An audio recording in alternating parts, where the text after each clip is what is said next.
Good day, guys. How you doing today? So today we have going to have some practical demonstration using dynamic memory allocation on a practical example. Now let's look at these example questions. Let's see what it says. It's a write a C prog functions called dynamic string concatenation that takes in two parameters. For example, it's taking x1 and x2 that takes two strings as input. The function must dynamically allocate enough memory to all these the concatenated result of s1 followed by s2.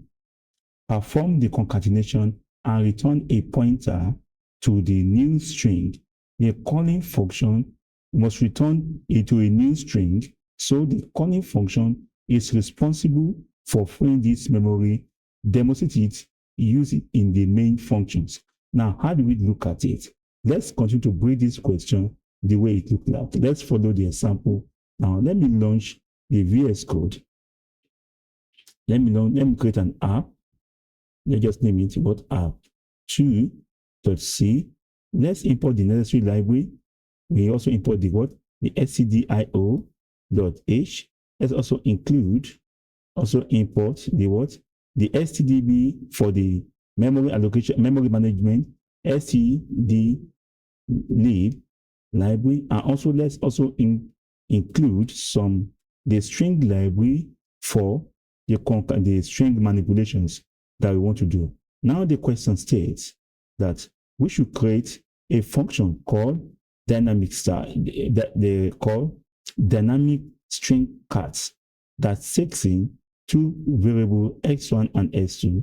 Now we create a function and call it car because it was told that we should return a new string. It should return a new string. Car dynamic string card that takes in, what does it takes in? Let me see. Constant character s1 and s2.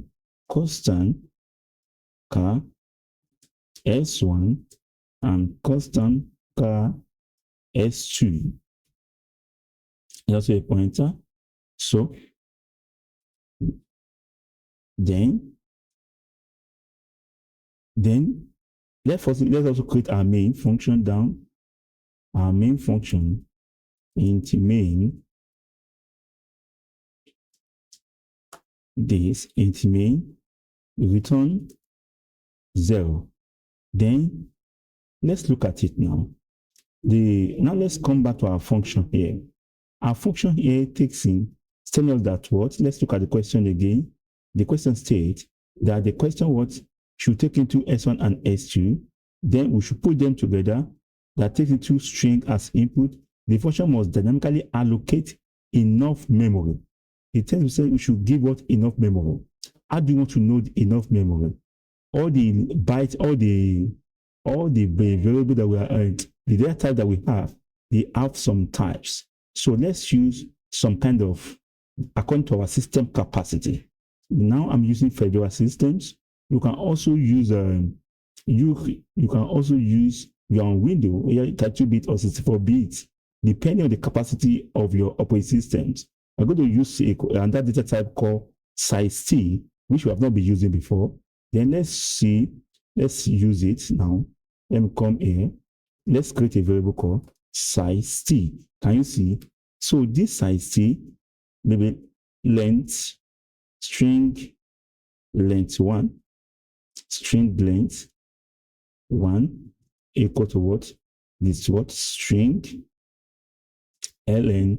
Let's get the length through the string library, able to get string length of the s1, and let's size T string length string length 2 equal what? SC length of s2. And why are we using size T? Why would we not use scar or int? This size T is determined based on your what? 64-bit. If I check this now, if I check what this size T size is, let's check the size T size. First commenting to avoid error. Size T, then just okay, print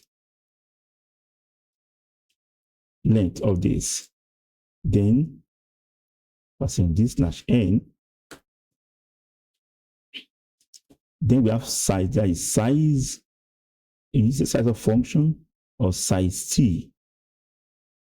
Let's if you compile this program now, g plus plus -o app, that is let's call it app2.c. If you compile this now, we have issue here, it will print f. Sorry. Now we compile it up this. We have 8 bytes here. Why am I having 8 bytes? If your machine is 32-bit, you're going to see 4 bytes there. The 4 bytes, that is 8 times 4. Now that's 8. 1 byte is 8 bits. So but my own is 64-bit now because of my operating system.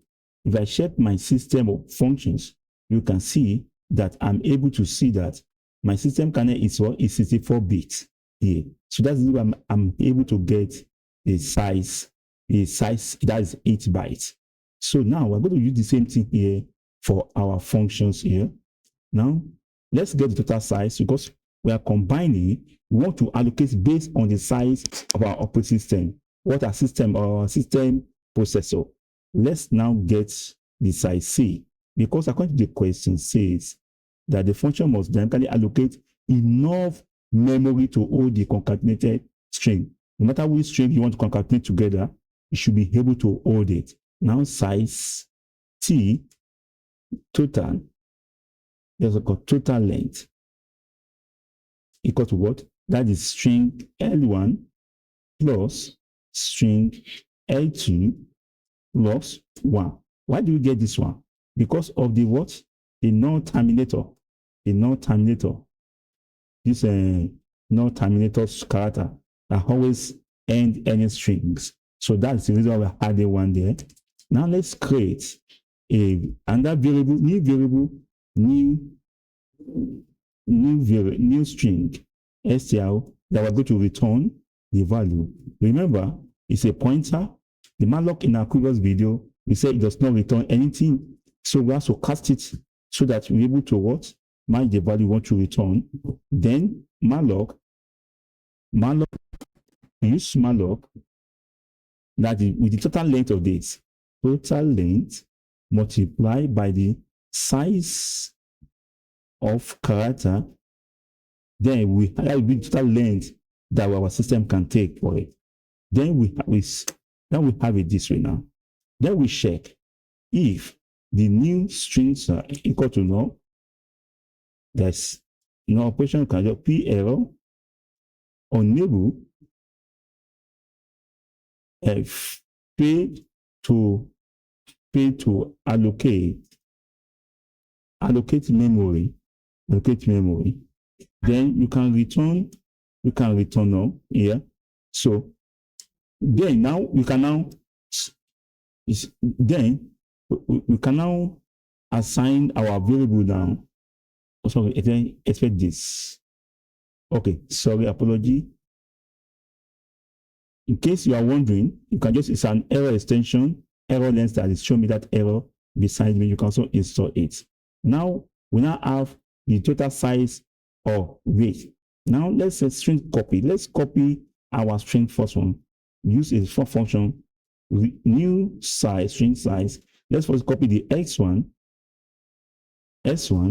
to it, and the other one we now will use what the string concatenation to concatenate the new size with what? With the what? S2. Now the two of them will be concatenated and be returned. Then let's return the new string. Remember, it's also a pointer, so we're also returning a pointer string here. Then let's come down here now. Let's create the string 1 and string 2. For example, constant a string x1. I just create another one. S1. I just call it maybe hello, maybe hello space this, right? Let's give it a space and constant car s2 maybe word stand. Then we have this. Then now let's concat them together. so that we now have car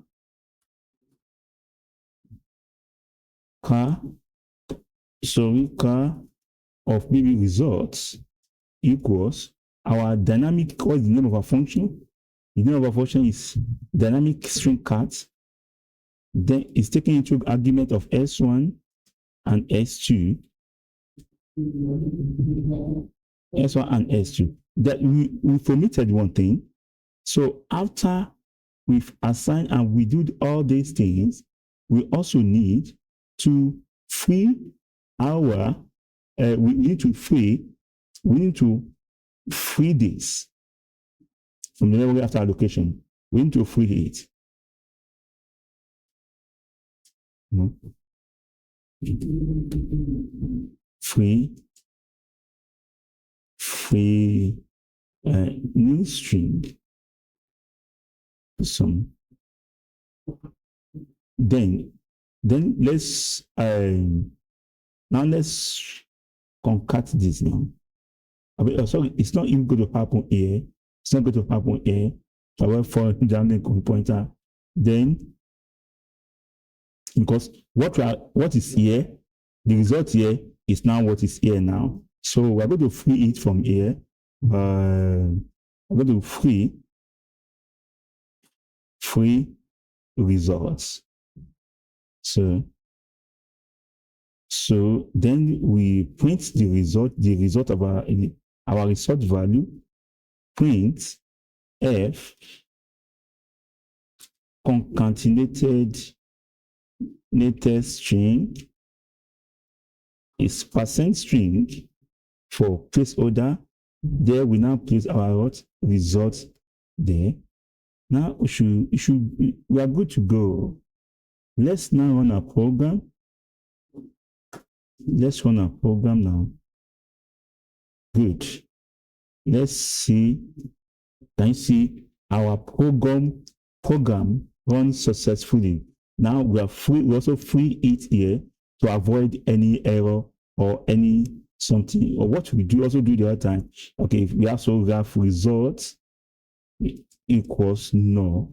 So we are good to go with this code now. That is the result. That is the problem we are asked to solve. You can calculate any, you can concatenate any string using this same code. So you can see. Thank you very much. Have a wonderful day, and I wish you all the best in your examination ahead. Bye-bye.